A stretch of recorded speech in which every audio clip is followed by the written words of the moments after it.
হে আল্লাহ আপনি আমাকে এমন রাজত্ব দান করবে যা আমার পরে আর কাউকে দিবেন না।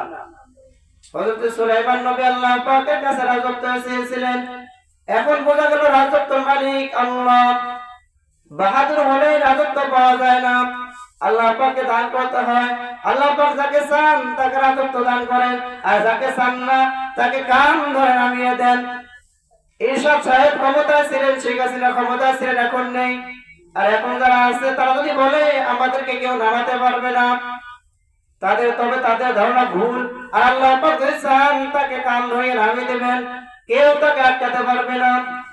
হযরত সুলাইমান নবী তিনি আল্লাহ পাকের কাছে রাজত্ব চেয়েছিলেন যে আল্লাহ আমাকে এমন একটা রাজত্ব দিবেন, ভোট ছাড়া ইলেকশন ছাড়া আমাকে এমন একটা রাজত্ব দিবেন যা আমার পরে কাউকে দিবেন না। আল্লাহ পাক রব্বুল আলামিন বলেন, হে আমার নবী তুমি আমার কাছে রাজত্ব চেয়েছেন, আমি কি তোমাকে ফিরিয়ে দিতে পারি? যাও যাও, আমি তোমাদের চাহিদা মাফিক রাজত্ব দিয়ে দিলাম। সুলাইমান নবী রাজত্ব পেয়ে গেলেন। শুধু মানুষদের বাদশা না, জিনদেরও বাদশা। জিনেরাও তার কথা মতোই উদ্বেশ করত।